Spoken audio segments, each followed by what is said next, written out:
Welcome to the River of Suck podcast, episode 18. We've got Joe Buckner here today. He's a special guest. Thanks for being here, man. Thank you so much for having me. I appreciate it. I really do. I'm humbled. Well, it's great to see you here in Fort Collins, Colorado in crazy times. And today is Juneteenth, so it's actually a pretty milestone day in a lot of ways. So I want to hear a little bit about your story because I don't think my listeners know who you are. I know who you are because my jam band, Whitewater Ramble, you were an actor in one of the music videos for it. Yeah. I want you to tell the River of Suck swim team, our listeners, who are you? And not just who are you, there's a concept that Victor Wooten always talks about. You want to be the youest you that you can be. And it's not just who are you now, but how did you get here? Where are you going? What do you do that makes you feel like the most you? Oh, that's dope. The youest you, huh? I'm just a kid from North Fort Collins trying to make the next right decision every single day. I'm a father, son, entrepreneur. In the last 2 weeks, I've become the unintentional spokesperson for all things black people. In Fort Collins? Yes. Yeah. In Fort Collins, on Instagram, to my following. I'm just a guy trying to leave people and places better than he found them. That's it. That's real cool. I want to tell you about the River of Suck right away.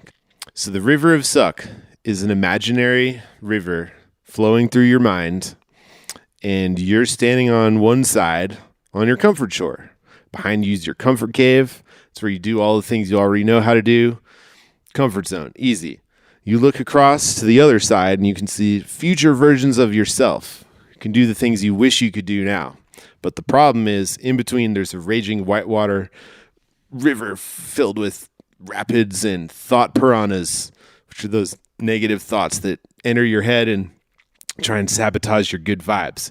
It's that little monologue that you can't seem to shut off. And sometimes it's good, sometimes it's bad.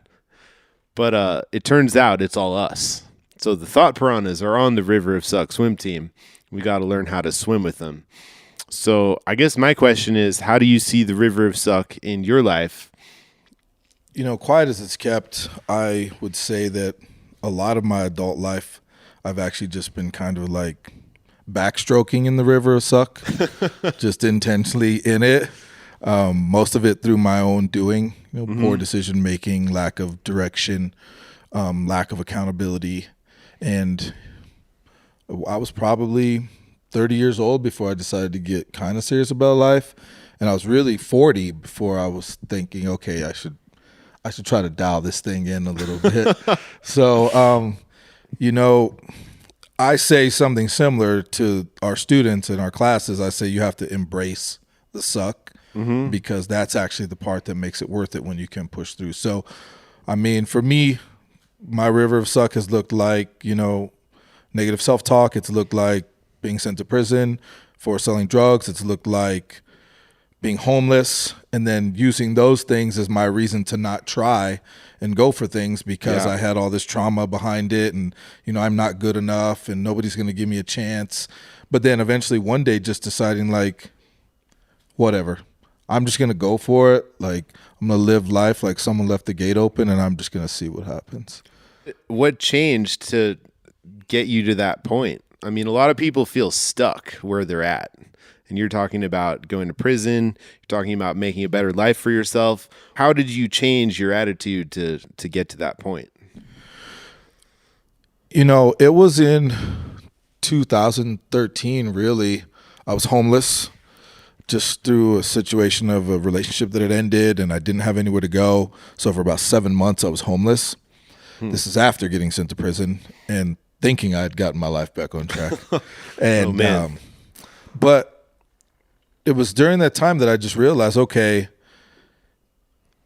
I remember sitting in the Motel 6, and I stayed at the Motel 6 when I could scrounge up $47 for the night. And I used to tell people I was staying at a mansion, and they would say, well, what? And I remember my buddy said, I thought you were staying at the Motel 6. I said, well, yeah, but there's like 50 rooms, there's a swimming pool, and there's a Waffle House. Like, that sounds like a mansion, right? And it was through that, though, my daughter, holy cow, I'm getting emotional thinking about this. My birthday that next year, she wrote me this really beautiful letter. And she said that watching me go through that and stay positive was like one of the best lessons of her life. And so it was from that moment on that I was just like, okay, like if things are pretty crappy in my personal Joe Buckner life, usually I'm the architect of that, which also means that I can build the way out of it, right? Mm-hmm. And I also had to change the things I was asking for. I'd spent a lot of my life, like a lot of people, like, oh, I just want to be successful and rich. And I just changed it. And I said, I just need an opportunity. Mm-hmm. I need someone to give me an opportunity. If they give me an opportunity, I'll crush it. But I need a specific opportunity. It has to look like this, this, this, and this. And I manifested it, and that opportunity presented itself, you know, in August of that year. 3 weeks later, I got my first check. I went from homeless to had a place for me and my kids again. 18 months later, I was a 6-figure earner in my company. 18 months after that, I started my own business, and now I get to do rad stuff like be in videos with you guys and be on cool podcasts, and my life hasn't been the same since. Wow. Wait, what was that first opportunity that you're talking about? So my background was in sales. Okay. And I'd spent a lot of time in the retail world, which can be cool in and of itself, but it's not very rewarding, especially if you're actually if you're good. selling someone else's stuff, it's not the most fulfilling. Well, and it can be, right? But depends on the price tag. Sure. Right? Yeah. So I got a job at Fair a company enough. called All Copy Products selling office equipment. So we sold everything from small desktop printers to large production printers. And had I known how much money you could make selling copiers, I would have done it 10 years earlier. And so that was the opportunity I needed because it had a salary, which I'd asked for because I needed to know I have this much money coming in so I can pay my bills. It had commissions and bonuses because I need to get paid for the actual work I put in because that matters to me. It had a car allowance because my car was about to get repossessed, so that was important. And it had benefits for me and my kids. Wow. And so I literally had written down one day, this is the opportunity that I want. And because I was homeless, my friend, his name was Trevor, he had a business doing Google indoor tours, virtual tours of the interior of businesses. And he belonged to a networking group called B&I. And he never wanted to go because it was from like 7 in the morning till 10 every Wednesday. And so he says, hey, here's the deal. Go to these meetings for me. They're going to feed you breakfast. So win for me as a homeless person, right? But if you close any deals from that group, I'll pay you half the money. So that's how I would get money for the Motel 6 and food and gas, right? Right. And then one day, a gentleman named Heath Castendike, God bless him, I'll always remember him. He stands up and he says, I need a salesperson. And there's a salary, commissions, bonuses, $350 a month car allowance, benefits, and our biggest client is the Denver Broncos. I was like, I'm the guy. I want that job. And I got it. You know what I love is you said you actually wrote this down. So I think a big part of envisioning a better future for yourself is identifying those future yous. What are those goals that you're doing? You know, writing it down, you're talking about manifesting something. Tell me more about that. Bro, like the thing I've learned in the last, that started when I got sent away to prison. I've understood that my mind is so powerful and whatever I want is going to happen. Just sometimes time moves slow, right? Yeah. So it might not happen today, but it's going to happen. Right. I look at the place that I live in. I look at my gym. Like if you came to my gym and you walk down the little walkway and it's exposed brick, I envisioned that before I even had a name for the place. I said, this is what I want it to look like. And so now I walk down that walkway every morning and go, this is the craziest thing in the world because this is exactly what I wanted. But I don't think that most people actually understand how powerful their mind is and the energy that we're putting into the world. And like whatever we're asking for, the universe wants to say yes. So I just finally figured out how to do it the right way because I was the opposite. You talked about the river of suck. Like, I grew up poor. I've been in jail a lot. Like my life is supposed to suck and be hard. And so the universe was like, cool, Here's some more sucky stuff, right? Here's some more opportunities for you to be right. Here's some more opportunities for you to be, not trust. And I just flipped the switch, and I was like, this is what my life is going to look like. And again, I believe everything that I want is going to happen. It's just time moves slow sometimes. Yeah, people are really impatient. I think having the vision and the goal that you can stick with, a lot of people quit when things are hard. I'm really interested in talking to people who didn't quit when it was hard. I think that's where successful people come from. And I think, like you're saying, it's the same person. Someone who's feeling like they're failing at everything is the same person as someone who's successful, just at a different point in their life with a different commitment to their vision. Does that sound possible? Yeah, I mean, no, you're dead on. I read something one time that said if you have a room full of successful people, you just have a room full of people that didn't quit. They just kept failing. Yeah. Right? That's it. So I love it. I tell people all the time, like, I'm not better at anything than anyone. I'm just better at not quitting. Yes. I love that so much. Yeah, I mean, I am. Like, I was joking. My friend had an Instagram post today. She tagged me, and it was about failure. And she's like, I think that this resonates with you. And I was just being funny. I don't have any sort of like political stance here, but I said in my best Donald Trump voice, I'm the greatest at failing. Like, I made failing famous. No one is better at failing than me. You didn't even know about failing until I made it famous. But like, it's real. Like, I don't know. I've been failing for so long. I'm just not afraid of it anymore. Yeah.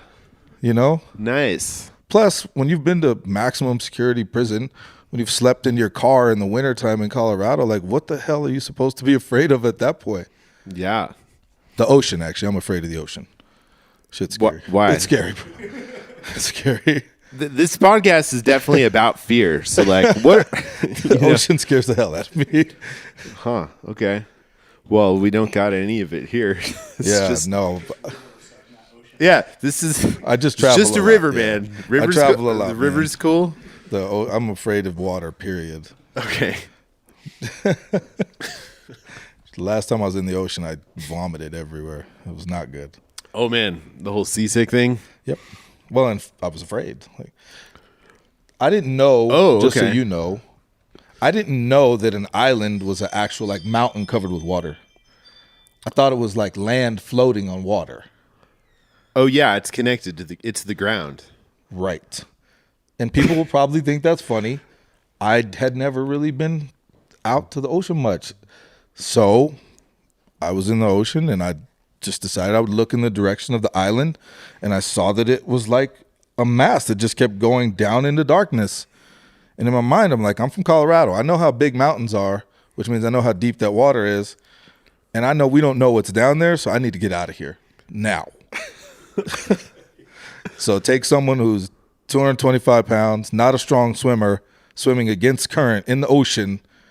By the time I got to the boat, it was dumb. I just threw up everywhere. And then they made me jump back in to clean myself off. Oh. It's terrible. So it's not like I'm not afraid of anything. I just not afraid of failing. Yeah. People who say that they have no fear, I think they're just suppressing fear. Yeah. If anyone is being honest with themselves, you should know what you're afraid of and confront it. Actually, those are the thought. That's how you actually swim with the thought piranhas. When you acknowledge them. Hey, I see your big teeth. Yeah. Something feels good just to like admit to ourselves that we're so caught up in like trying to be proud and fearless and whatever. But I think that actually ignores the bigger problem that these fears are real. You should be afraid that water is deep, Absolutely. Yeah. Super deep.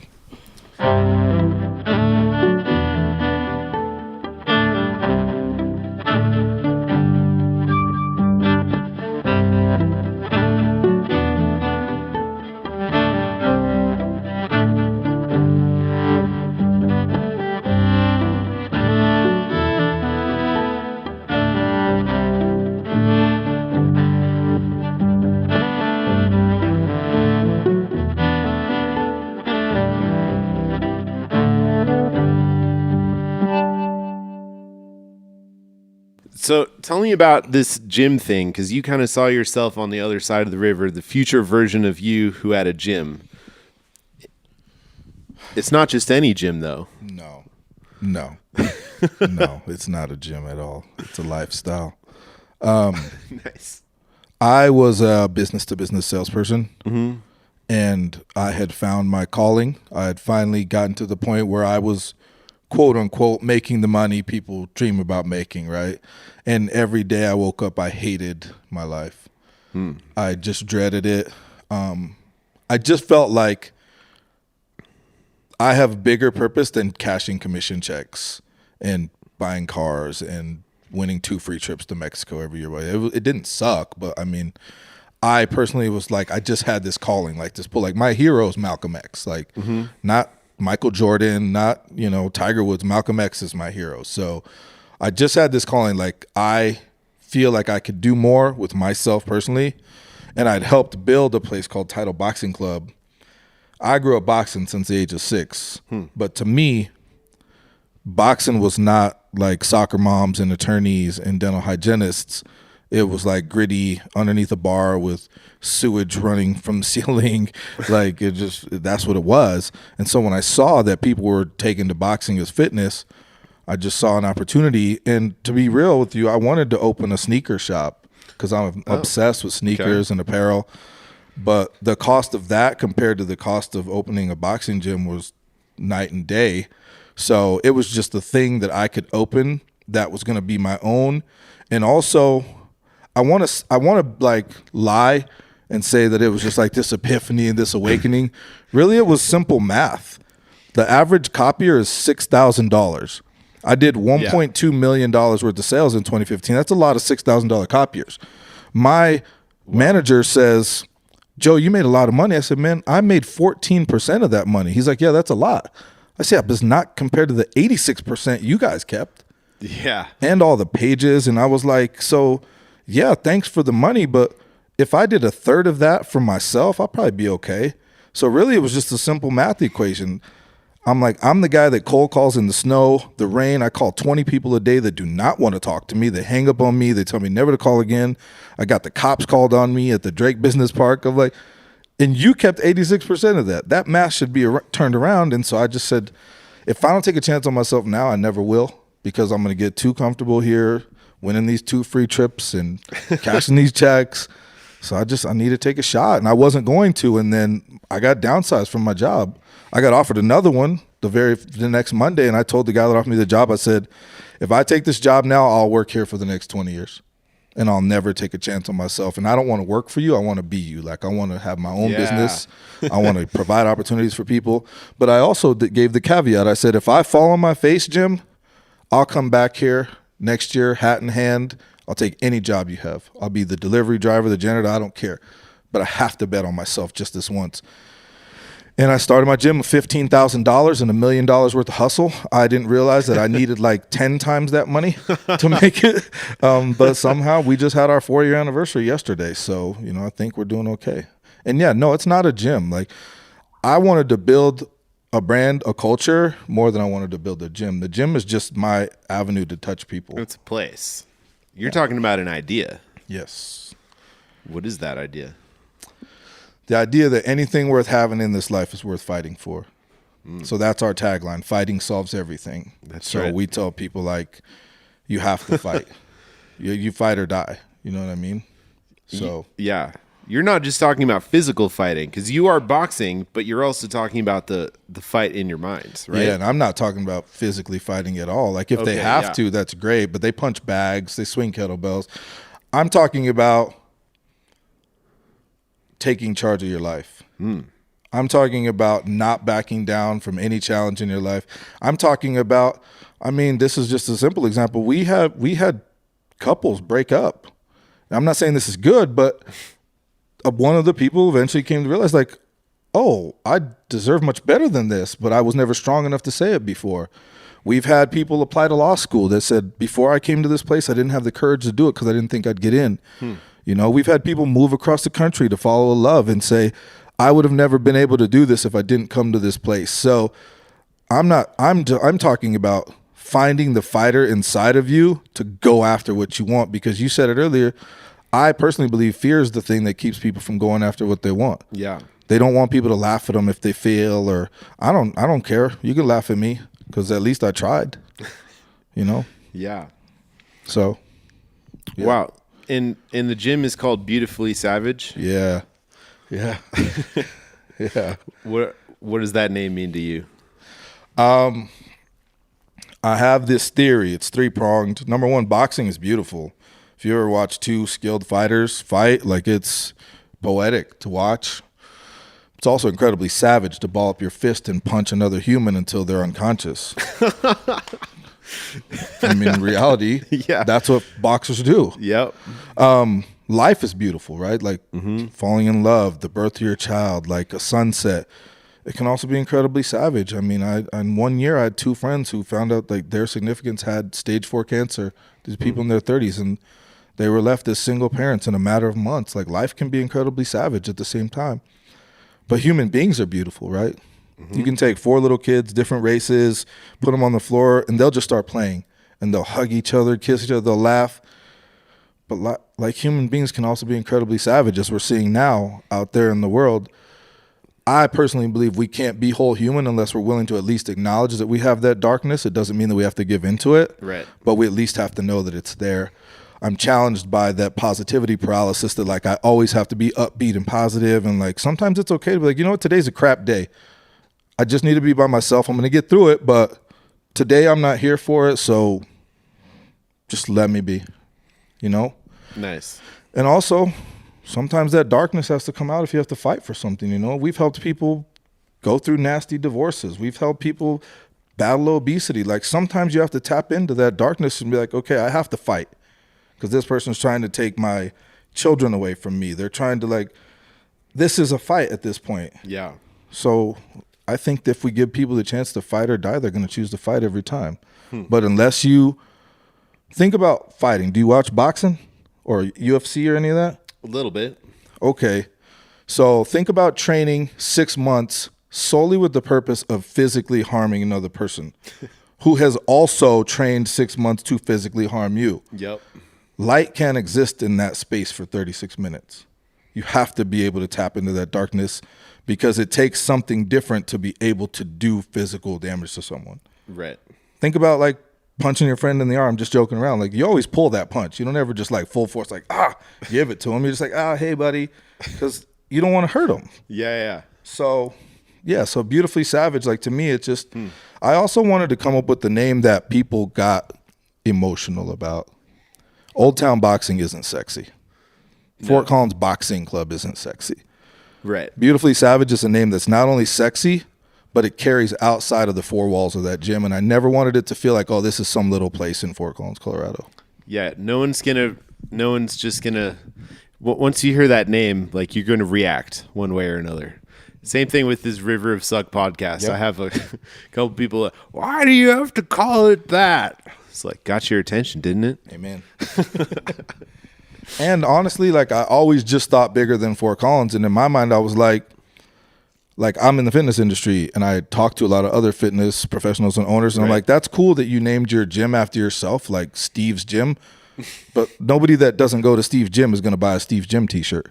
Right. Right? Yeah. I mean, I launched an apparel site, just Beautifully Savage, during COVID because it's like, what are we going to do? How can we be agile? I launched an apparel site, and we did almost $4,000 in apparel sales in 2 weeks because that name carries.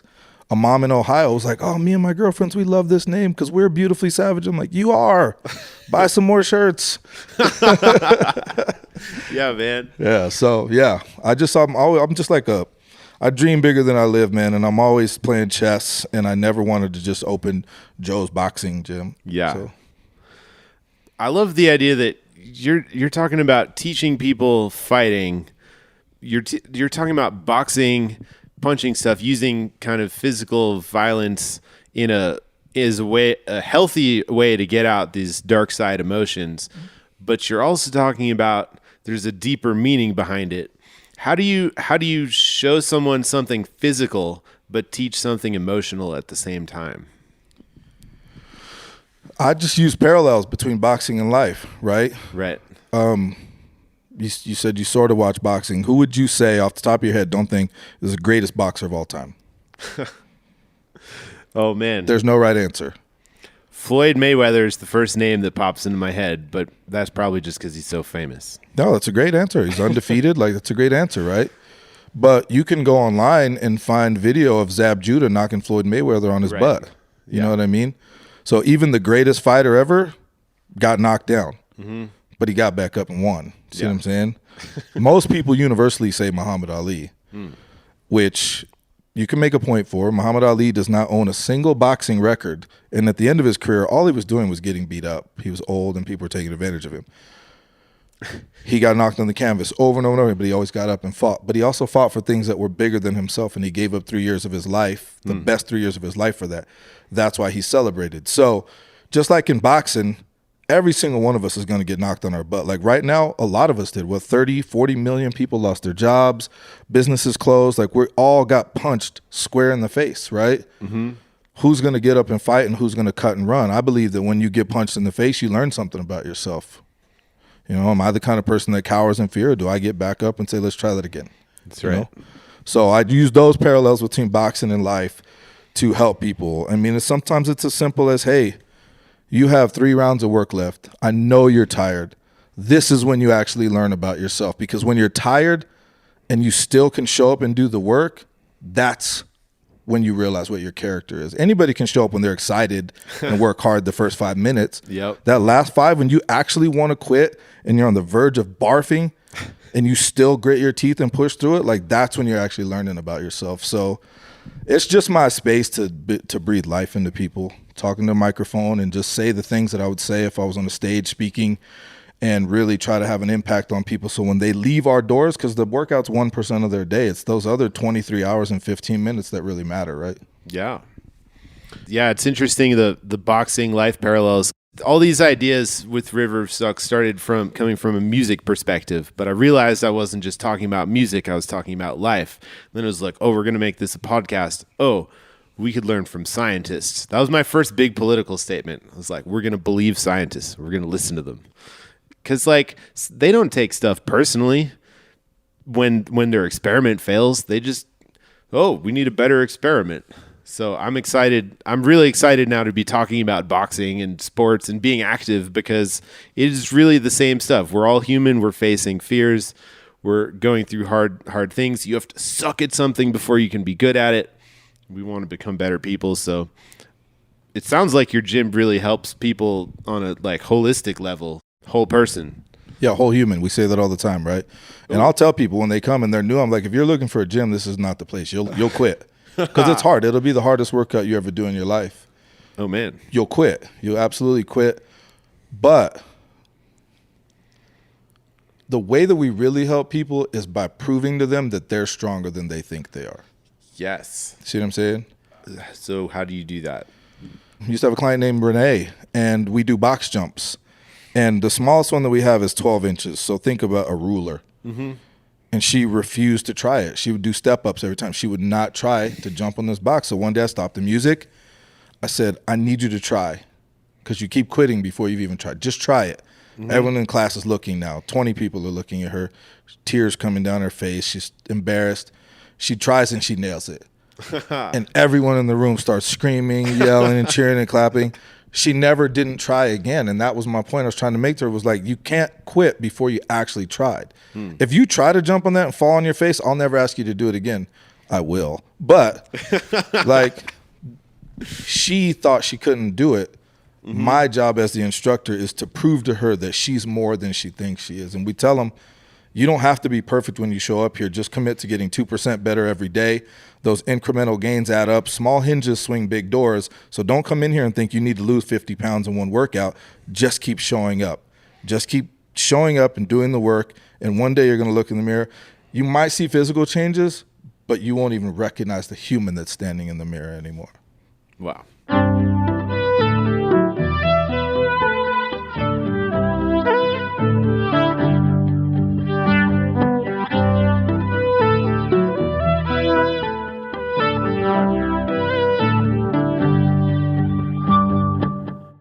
Maybe we can get a little bit current moment for a second. Do you think America is going through a river of suck of dealing with systemic racism? I mean, yeah. It does. I'd say we're in it, and I agree with the statement that like none of it's new. The phone cameras are new, Right. right? Yeah. So we get to see it now instead of like hear about it 6 months after it happened. Like, oh, this guy in LA got beat up by these cops. It's crazy. Yeah. Right. It's always been there, and I just believe that it's always going to be there, because for every 10 people that want racism to go away, I can promise you there's 10 people that don't. And we're all raising children, and they're going to have children, and kids do what they see. And so I'm not concerned, though. Like, the challenge that I have is we understand that racism is a thing, but everyone wants to know, like, how are we going to change it? How are we going to eradicate it? Well, we're not. But what if we can focus on, like, if someone could see us, like, we're three very different dudes, like, and we're just vibing. Yeah. You know what I mean? I was at a Kansas City Chiefs game. I talked to this dude who was from Nebraska, and he told me straight up, Donald Trump, 2020, so on and so forth, blah, blah, blah, blah, blah. And we talked for like an hour, and we just had the best conversation about what he believes, what I believe, and why. And at the end of it, he was like, I wish people could do more of this, like just talk. Yeah. The challenge that I think that we have, and I saw this a lot with the COVID stuff, is, matter of fact, a guy said it to me. I'll use his quote. He said, "There's no point in me talking to you because you're not going to change your mind." I said, why would the point of you talking to me be to change my mind? Why wouldn't it be to understand why I believe what I believe? So we have a lot of people trying to change people's minds that don't want their mind changed, or trying to convince people that don't think that there's a problem. So why not just focus on us being the best humans that we can be, evoke change in our little corner of the world by doing what we can do, and maybe one day the racists will be in the minority, and they'll have to go hide off in the corners and do those things. But, it's never going to go away, and that's okay, because racism isn't going to stop me from doing anything. Yeah. And I don't even care if someone's racist. Just don't get in my way. Seriously, you don't have to see me as an equal. Just don't get in my way. And also, how are we showing up in the world? I can promise you, you could be the most racist human being on the planet. You'll never see me as inferior to you. If I walk into a room, you're never going to be like, yeah, that dude's less than me. Seriously, it's not going to happen. So how are we moving through the world? Are we using it as a thing to be like, I can't do this because of racism? Or are we saying racism is an actual real thing? It's not going to stop me. Being homeless wasn't going to stop me. Being in prison wasn't going to stop me. Being born 30 cents away from a quarter wasn't going to stop me. Nothing's going to stop me. So why can't we start spreading that message to more people? Yeah. And then really getting people to see how incredible they are, and getting people to fight for what they want. Yeah. And at that point, like, you be as racist as you want, but you're not going to stop people. I love that. At this time where people seem so incredibly divided in this country, I think what you're talking about is, I heard you say it in that Better Human Project. Yeah. You mentioned disagreeing without being disagreeable. Yeah. Which I love. I mean, you could look anybody in the eye, no matter what they think of you, and be okay.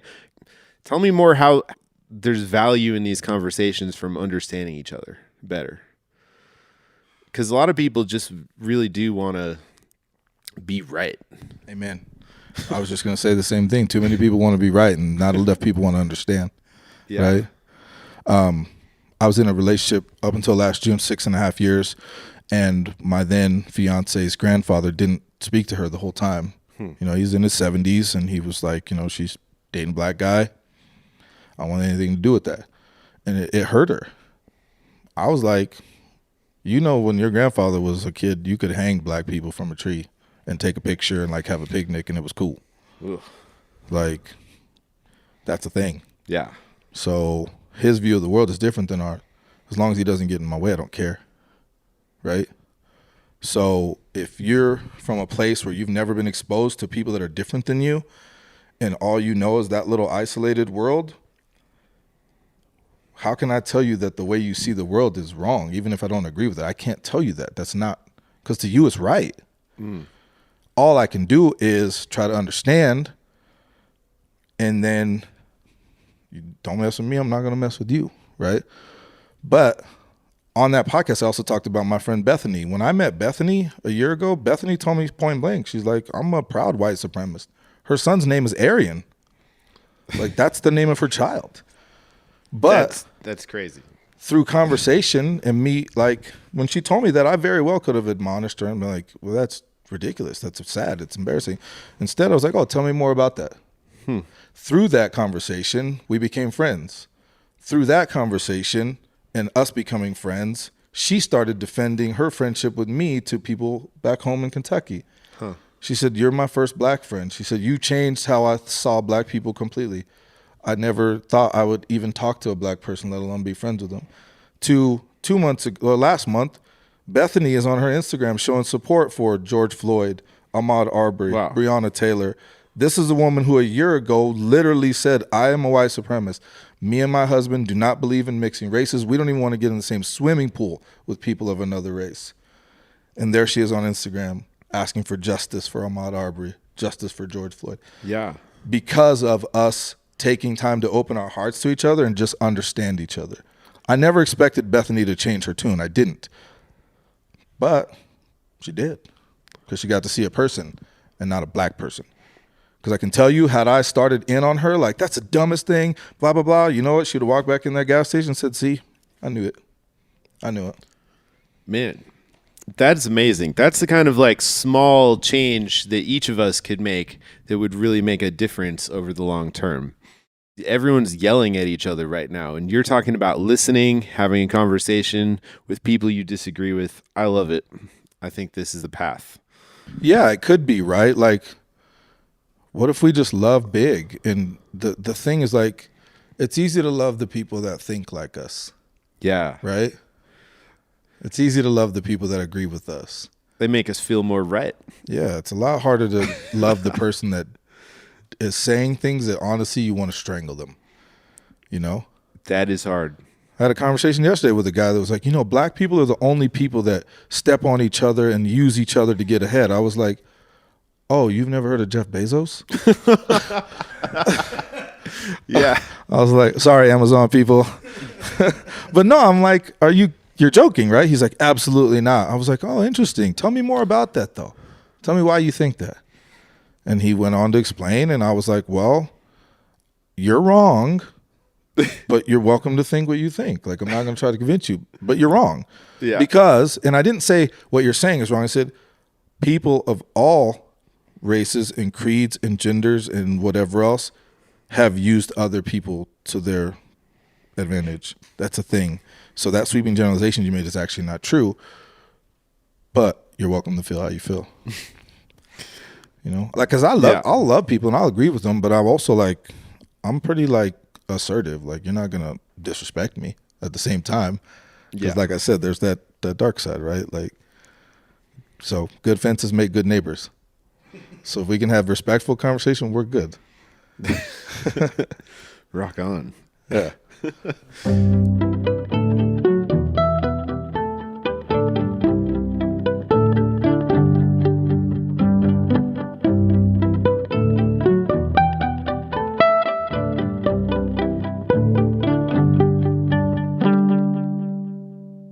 So we're recording here with Pat Seitz, band leader for my band Whitewater Ramble. He's been sitting here listening. I'm curious to put him on the spot and see if he has any questions for Joe. Sure.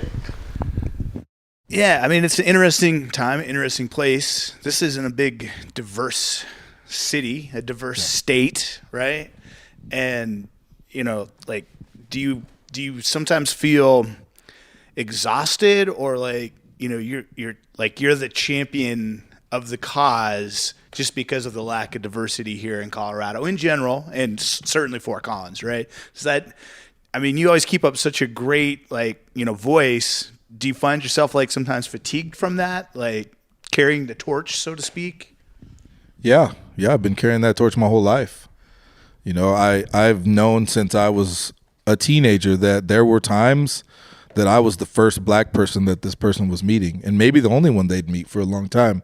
So that comes with itself a different level of responsibility of, you know, how you present yourself. And, you know, when I was younger, people used to like joke on me, like, why are you always so worried about like how you're dressed and, you know, your appearance and your image? And I think now they're starting to understand, right? Like one of my older black mentors, he used to say, no matter what happens at your job, like you have to just like smile and take it, because you can't be the angry black guy in the office, like, because you'll be a threat. And I've known this my whole life. I mean, when I walk into a grocery store, if I have on a beanie because it's cold outside, I take it off immediately. If I have on a hood because it's raining or my ears are cold, I take it off immediately.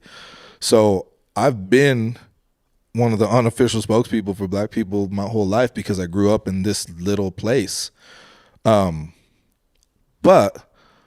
I've never taken that lightly. And so I do feel that the people that have come into contact with me at least got to walk away thinking, okay, black people are pretty rad, Yeah. So, but that's been a lifelong thing. Yeah.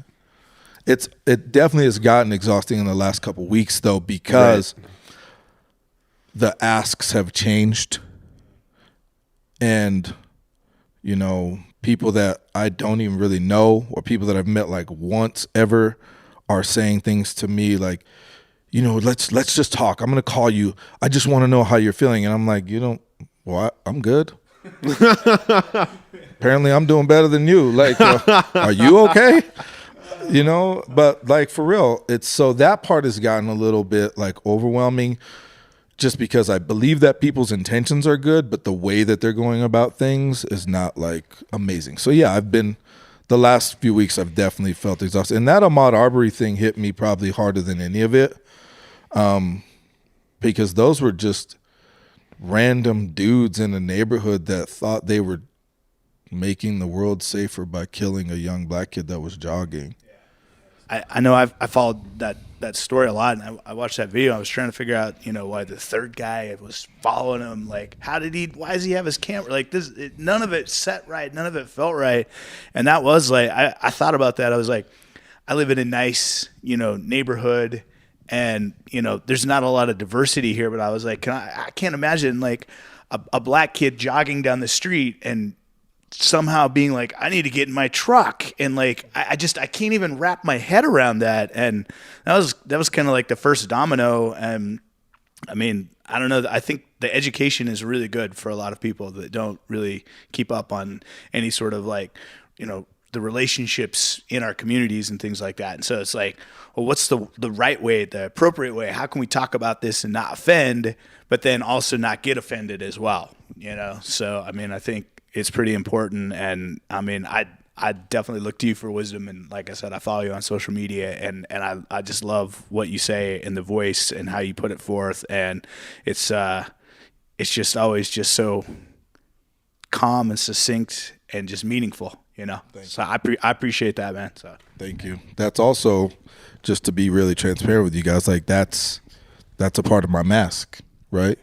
I've got pretty big like corporate relationships, apparel wise, and shoe deals and things like that. And so I know that I don't get to be the angry black guy on my social media, even though sometimes I'm angry. But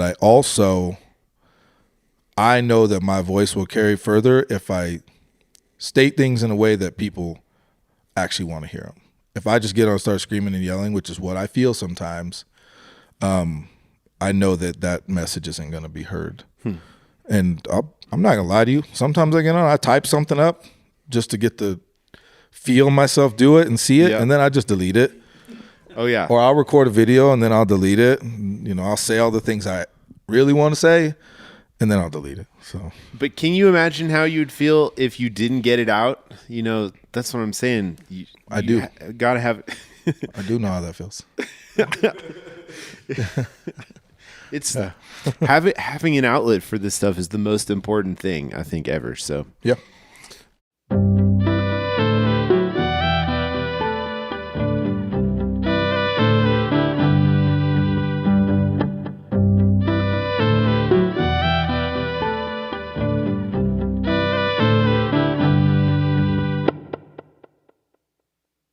How do we find you online? How do we follow you? How can we support you?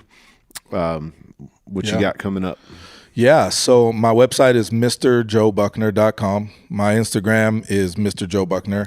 I've recently started to do more of like my talking and things on TikTok. Cool. Have really been using that platform to just share a little more of my actual personality. And but trying to also use that medium to spread some positivity. And then in terms of things that I'm looking for support for, next month I'm actually launching a 12-week program called Fighting Solves Everything.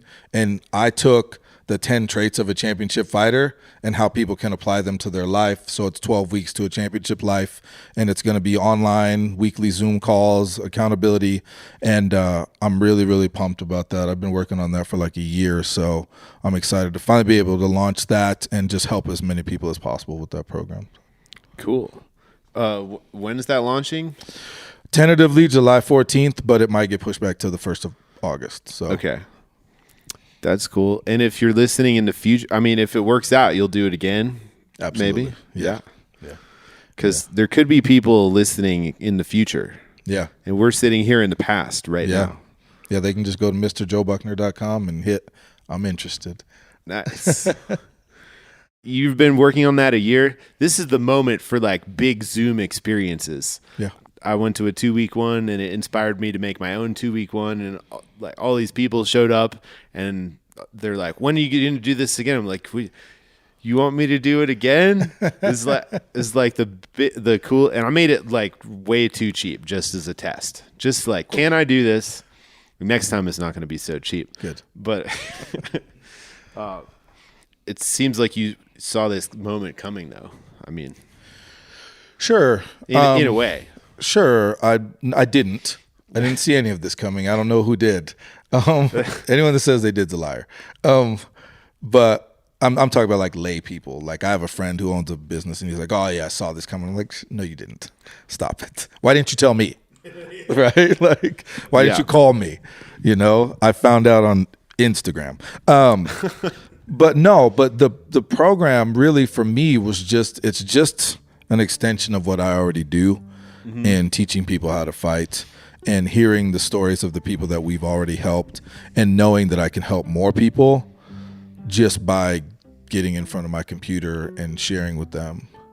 Yeah. So you have a bigger message than what can be contained in a physical space in Fort Collins. So I love that there's a way for it to get out there. Yeah, amen. It's really meaningful.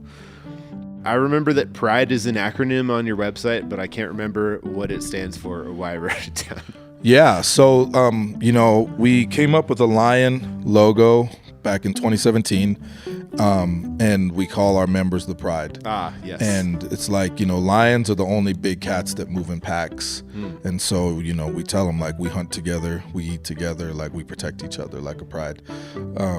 So to honor that, I created a t-shirt that has the acronym on it, and it stands for perseverance, respect, integrity, diversity, and excellence. Those things embody every person that goes into our space. And we never wanted to have the biggest gym in town, but I'll take our 100 and whatever members to any place in this town and we'll rip through that sucker, because they're lions. So I wanted to have something that not only like they could identify with, but anyone else who identifies with that message could support as well. So nice.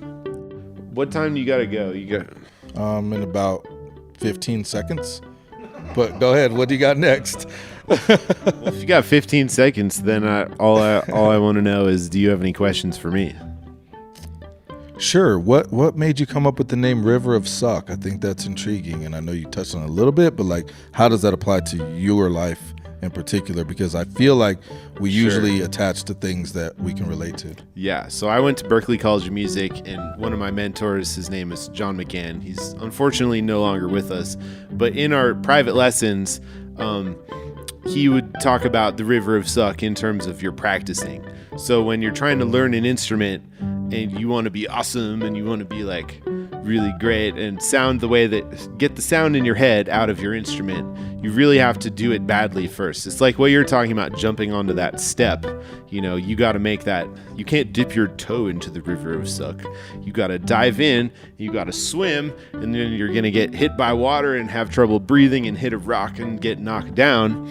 But ultimately, those small, imperceptible steps are really what brings those big goals to fruition later in the future. So I thought about it, just trying to be a better musician. And the more I thought about it, the deeper it got. And I just love the analogy. So, and it also keeps the memory of John McGann alive, which for me it really feels good. That's dope. Thanks for sharing. No one said swimming the river of suck would be easy or that you had to do it alone. So I want to thank you for tuning in and giving it a chance. Join the River of Suck swim team for just $1 a month for access to bonus content and so much more at riverofsuckswimteam.com. My name is Andy Reiner. Joe Buckner. Till next time, Keep swimming.